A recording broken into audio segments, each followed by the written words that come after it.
Assalamualaikum dan salam sejahtera. Kembali lagi bersama channel Info Semasa, di mana channel ini akan menyiarkan berita-berita politik terkini.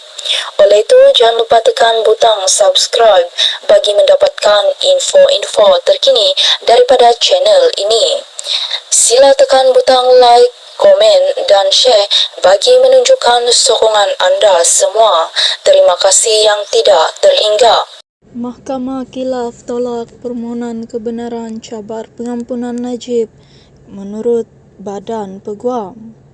Badan Peguam menyatakan Mahkamah Tinggi terkhilaf apabila menolak permohonan kebenarannya untuk memulakan prosiding semakan kehakiman bagi mencabar keputusan lembaga pengampunan.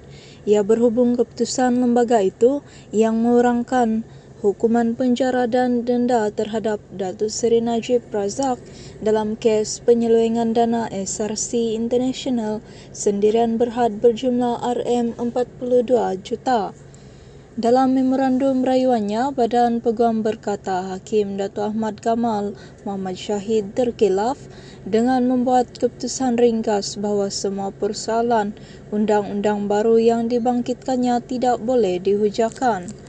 Kata badan itu, mahkamah juga terkhilaf apabila memutuskan tiada satu pun daripada persoalan itu yang memerlukan penghujahan, perdebatan dan pertimbangan penuh serta mendalam pada peringkat pendengaran utama.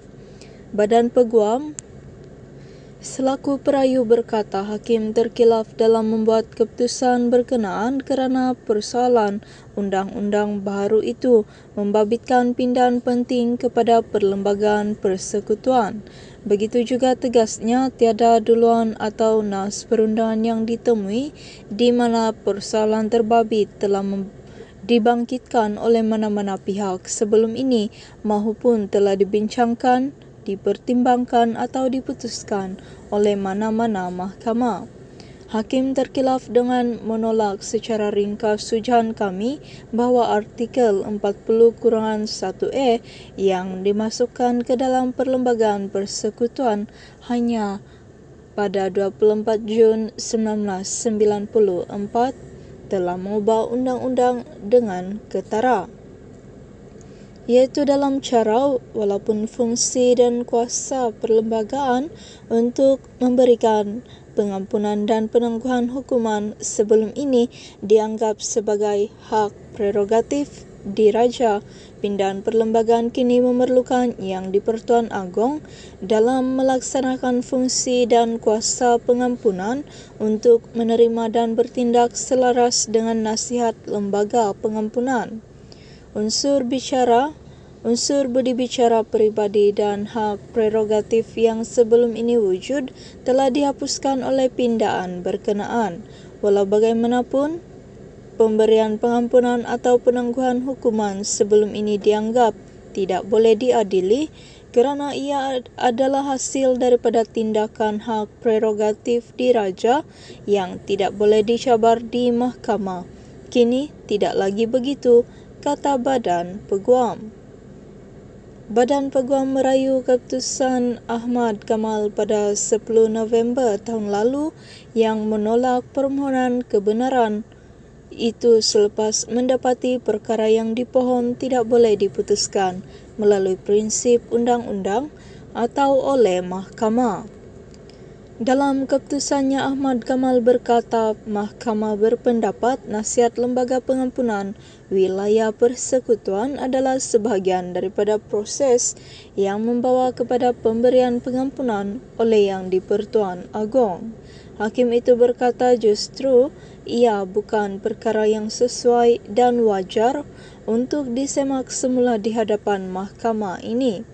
Katanya beliau mendapati budi bicara pengampunan mengikut perkara 42 Perlembagaan Persekutuan adalah pelaksanaan langsung budi bicara mutlak Yang di-Pertuan Agong dan bukannya lembaga pengampunan wilayah persekutuan atau kuasa yang diwakilkan kepadanya. Pada 26 April tahun lalu, Badan Peguam memfailkan permohonan kebenaran semakan kehakiman berkenaan dengan menamakan Lembaga Pengampunan Wilayah Persekutuan Kuala Lumpur Labuan dan Putrajaya serta Najib sebagai responden. Ia memohon pengisytiharan bahawa keputusan Lembaga Pengampunan pada 29 Januari tahun lalu berhubung permohonan Najib untuk mengurangkan separuh daripada hukuman penjaranya yang menyaksikan beliau dibebaskan lebih awal iaitu pada 23 Ogos 2028 adalah tidak sah, tidak berperlembagaan dan batal. Ia juga memohon pengisytiharan bahawa keputusan Lembaga Pengampunan menyalahi undang-undang, tidak berperlembagaan dan tidak sah. Sehubungan itu, ia memohon perintah certiorari terhadap lembaga terbabit untuk membatalkannya serta memohon injunksi kekal menghalang bekas Perdana Menteri atau wakilnya daripada mengemukakan sebarang permohonan untuk pengampunan, tunda hukum atau lega hukum kepada Lembaga Pengampunan. Pada 2 Februari tahun lalu, Urus Setia Lembaga Pengampunan mengumumkan bahawa Najib diberikan pengurangan 50% bagi hukuman penjara 12 tahun yang sedang dijalaninya berhubung kes penyelewengan dana SRC International Sendirian Berhad dengan denda dikurangkan daripada RM210 juta kepada RM50 juta.